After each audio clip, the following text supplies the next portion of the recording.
All right, you guys. So I just pulled all my gear out that I'm taking with me on my trip to Peru, Argentina, and Chile.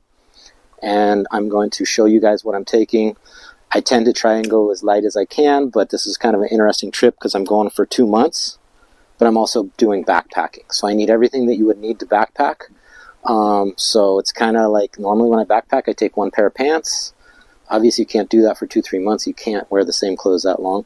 So a little heavier than I'd like to be as far as that goes, but everything I'm taking as far as clothing goes, I bought brand new, but affordably, so that I feel like I can leave it behind if I need to. Let's say if I want to buy some really neat item in Peru, I can give someone my jacket and buy a poncho, that kind of a thing. So give someone my beanie and buy a nice hat down there. So I'm not attached to any of the stuff I'm really taking in that sense.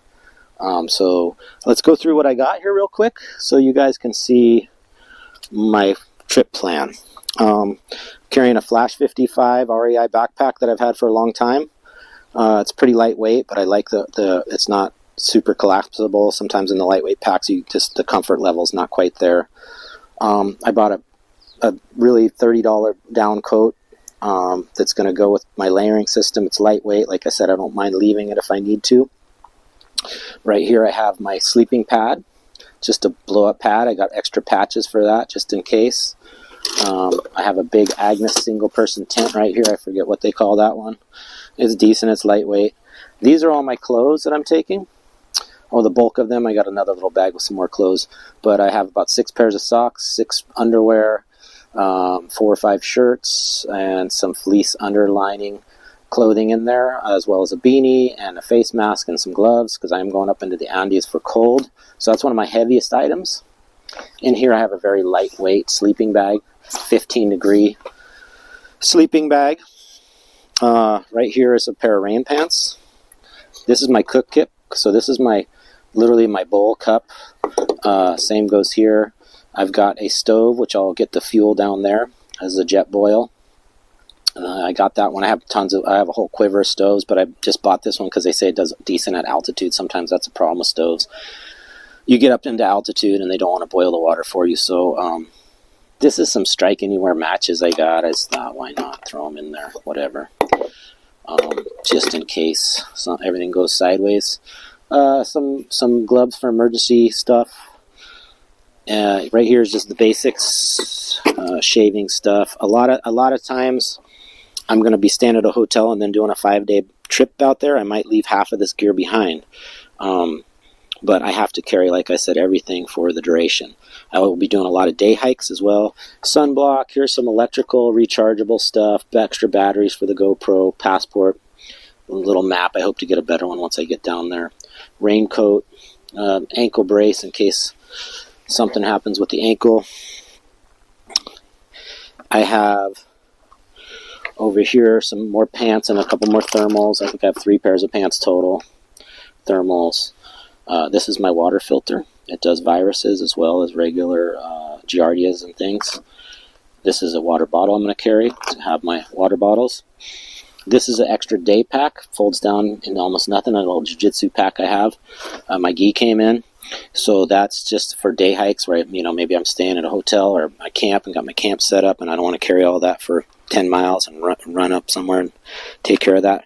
A raincoat, a little bit of electronics, a little inReach Mini, which this is great because I'll be able to text people from wherever.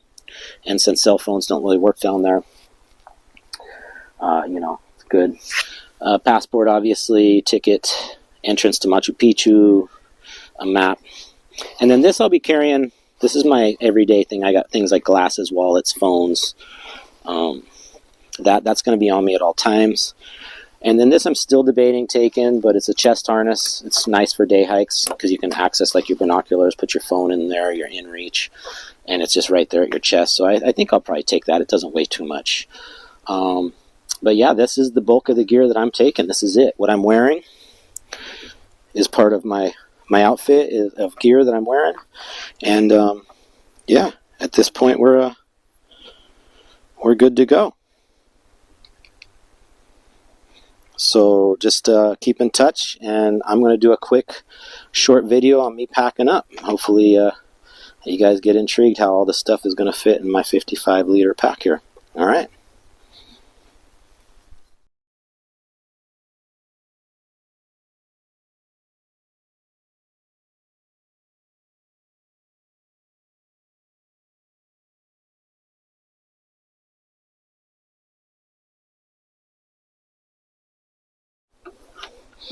All right, you guys. That's it. It's my bags packed. This stuff I'm carrying with on the plane. Jacket as well. What's in that bag? That camera that's filming and what I'm wearing. That's what's going. This is it. 2 months. Gonna rock it. Gonna have some fun. Gonna do some exploring. Gonna meet some awesome people.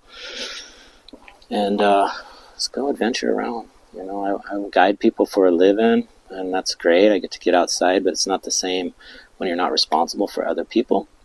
So I'm really looking forward to this, being able to just go where I want to go when I want to go there, and share that with everybody, and bring it all home. Excited for next season. Pay attention, look us up. We got all kinds of hikes coming up on our website, lostcoastadventures.com. Again, lostcoastadventures.com. Check us out.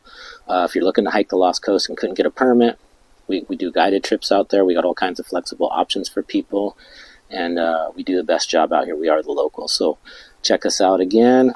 Stay tuned. Check out our YouTube video. A lot of this is going to get posted up there, this whole journey. So if you're interested, keep on watching. See you soon.